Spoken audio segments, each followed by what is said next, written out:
Assalamualaikum warahmatullahi wabarakatuh. Masih bersama saya di channel Arjano Crypto. Yuhu. Hai.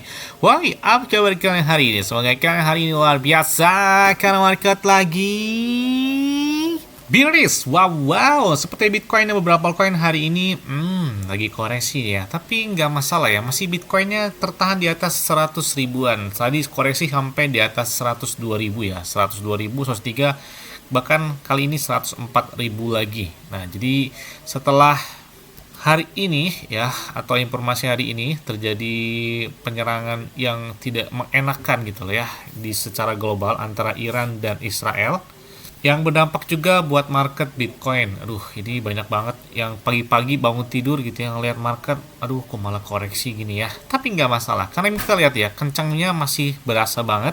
Apalagi dampak halving Bitcoin masih berasa banget ya. Karena kita lihat menggunakan time frame bulanan ketika Bitcoin mengalami puncak tertinggi setelah halving Bitcoin itu berasa banget. Ini kita perhatikan di halving Bitcoin yang kedua di tahun 2016 ya. Pada saat itu tuh terjadi halving Bitcoin. Dan puncak tertingginya terjadi sekitar 1 tahun setelah halving Bitcoin tersebut, yaitu terjadi di kuartal keempat ya di tahun 2017, yang mana pada saat itu Bitcoin itu di angka 19.600-an dolar. Kemudian kita perhatikan juga di halving Bitcoin yang ketiga, yaitu di tahun 2020. Lagi-lagi di sini dampak dari halving Bitcoin tersebut sekitar 1 tahun setelahnya, yaitu di tahun 2021, yaitu pada kuartal keempat antara bulan Oktober sampai dengan di bulan Desember 2021, yang mana pada saat itu Bitcoin mengalami puncak tertinggi sepanjang masanya di angka 68 ribuan dolar. Nah, kita perhatikan juga di halving Bitcoin yang keempat, yaitu di tahun 2024 kemarin. Banyak beberapa analis meyakini bahwa dampak dari halving Bitcoin tahun kemarin adalah tahun ini, seperti beberapa halving Bitcoin sebelumnya. Bahkan jika ditargetkan memasuki kotak yang warna hijau, maka Bitcoin ditargetkan di atas 150 ribuan dolar. Gila, gimana nggak menyala banget ya. Jadi meskipun kemarin kan sempat koreksi hingga turun ya, hingga 70 ribuan, kemudian bangkit lagi di atas 100 ribuan, bahkan mencapai puncak tertinggi. Ini sudah memasuki di kuartal kedua akhir ya, menuju kuartal ketiga, karena bulan Juli, Agustus, September itu sudah memasuki kuartal ketiga, dan kuartal keempat masuki di bulan Oktober hingga bulan Desember. Ya, siap-siap aja nih ya untuk melakukan entry terhadap beberapa aset kripto. Dan saya selalu katakan, manfaatkan momen buy the dip, momen lagi koreksi ini. Jangan FOMO-nya ketika bullish, FOMO lah ketika bearish, biar cuannya maksimal banget. Terus ada yang tanya, Bang, kira-kira pakai exchange luar apa sih biar enak nahan beberapa aset kripto? Ya, saya pakai Bitget ya. Saya pakai Bitget ini udah lebih dari 4 tahun lah ya, sejak tahun 2021 saya Bitget. Kenapa pakai Bitget, Bang? Enak aja sih, karena trade-nya juga 0%, kemudian untuk store dan withdrawal-nya bisa menggunakan peer-to-peer, dan di sini juga banyak banget loh beberapa altcoin dan memecoin dengan kenaikan yang signifikan itu ada di Bitget semua. Apalagi kalian klik aja di deskripsi video ini, kalian bisa mendapatkan iPhone 16 Pro Max dan beberapa aset kripto seperti Bitcoin, Ethereum, Cardano, Solana, Pi Network, iDrop, dan banyak lagi yang bisa kalian dapatkan. Cukup kalian klik di deskripsi video dan lakukan pembuatan akun dari Bitget ini, dan bener banget ya. Jadi saya selalu katakan, pokoknya manfaatkan momen buy the dip. Jadi saya baru aja melakukan entry di saat lagi koreksi ini. Bahkan nggak saya sisakan USDT ya. Saya baru beli semalam, ada Shiba Inu, kemudian ada PP, tadi pagi ada Pengu, ada Bong, Turbo, Hippo, Nero CTO, dan banyak banget beberapa altcoin dan meme coin yang saya beli di saat momen lagi pembalikan arah atau lagi koreksi ya, sebelum di kuartal keempat, terutama Shiba Inu, PP, Cardano, XRP, Bitcoin, ETH, Solana, Pi Network, Bitget, BGB token, pokoknya banyak banget yang saya tahan menuju di kuartal ketiga dan kuartal keempat tahun 2025 ini, karena di tahun selanjutnya biasanya bakal koreksi lebih dalam ya, seperti terjadi di tahun 2021 tertingginya, kemudian 2022 terjadi penurunan yang sangat signifikan, 2023 bahkan pada saat itu Bitcoin di tahun 2022 atau 2023 ya, Bitcoin itu di angka 17.000 atau 200 jutaan rupiah pada saat itu. Jadi pembalikan arahnya biasanya itu terjadi setelah halving Bitcoin, dan setelah terjadi pembukaan mereka bakal koreksi. Makanya saya bilang manfaatkan ya, krusial tahun ini gitu ya, tahun 2025 sebelum terjadi koreksi lagi di tahun yang akan datang.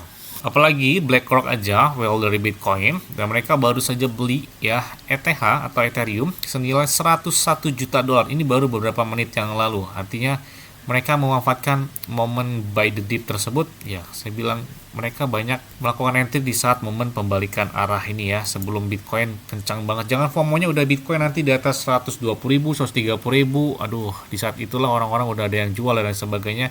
di saat lagi harga gini nggak tahu gitu ya. Nah, padahal kemarin ya sempat sentuh koreksi juga di angka 101.000 ketika Elon Musk dan Donald Trump itu berseteru lah, intinya ketika Elon Musk nggak setuju tentang RUU terbaru dari Donald Trump, kemudian saling sindir lah di antara kedua orang tersebut. Kemudian tiba-tiba ya sudah beberapa hari ini mereka kembali berdamai itu ya, baik-baik lagi gitu ya. Kenapa? Karena nggak tahu saya kenapa.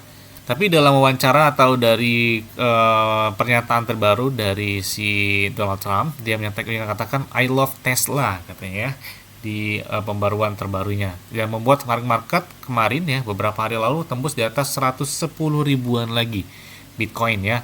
Bahkan terjadi gara-gara hari ini terjadi gejolak antara beberapa negara yang terjadi perang seperti Iran dan lain sebagainya, sehingga hari ini terjadi koreksi yang cukup lumayan. Semoga saja market ini kembali pulih lah ya, nggak lama gitu ya. Dan kita lihat aja pada tanggal 19 Juni katanya di sini akan ada pengumuman dari FOMC. Kita lihat aja ya, apakah bakal terjadi pemotongan atau lebih rendah dan sebagainya. Oke, kita nunggu banget nih ya hasil informasi tersebut. Kemudian dari Shiba Inu juga mereka sudah mencapai puncak tertinggi sepanjang masanya dari holder mereka, bahkan melebihi dari 1,5 juta holder, 1.512.153 holder atau alamat yang menahan dari Shiba Inu. Makanya saya beli lagi Shiba Inu di Bitget ya, biar ikut gitu ya, kerasa banget dari Shiba Inu. Karena kita lihat Shiba Inu adalah salah satu meme coin yang terjadi penurunan yang cukup signifikan, termasuk Dogecoin ya.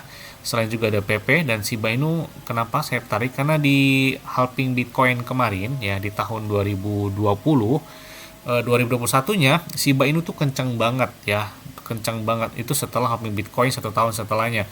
Makanya saya nantikan setelah halving Bitcoin kemarin ya Shiba Inu siap-siap aja sih ya, kayaknya tinggal lonjakan. Kalau kita lihat untuk mencapai ke tingkat tertinggi sepanjang masanya Shiba Inu saat ini kan harganya misalkan 0,18 atau 0,19 atau 0,2 rupiah deh ya.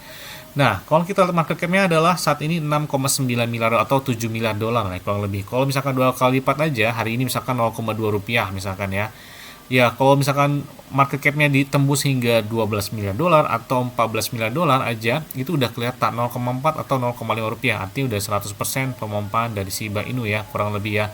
Dan kalau misalkan KTH baru lagi, dia butuh 4 sampai 5 kali lipat ya dibandingkan dengan harga hari ini. Makanya ya saya udah harus punya dulu Shiba Inu sebelum FOMO-nya udah kencang banget gitu ya.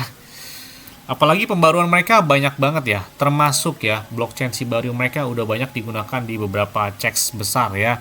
Kemudian digunakan beberapa DEX, kemudian game Shiba Eternity mereka sudah banyak digunakan oleh para gamers di seluruh global. Dan mereka juga memiliki DEX Rebaswap mereka yang sudah dilakukan audit oleh langsung Certik. Kemudian beberapa event kemarin juga di Kanada, di Toronto, kemudian di Dubai. Mereka banyak menjadi sponsornya. Jadi kayaknya sih ini banget ya dari Shiba Inu token. Makanya kita nantikan gebrakan selanjutnya buat Shiba Inu ini. Yes. Mungkin itu aja ya ada apa saya sampaikan kepada kalian semua. Ingat-ingat ya, semua disclaimer dan Dior. Kenapa? Karena di keuangan kalian sendiri selalu gunakan yang mendan santai, jadi peluang ke dalam keadaan bearish, bullish, dan bagaimanapun kalian tetap tenang dan santuy. Terima kasih.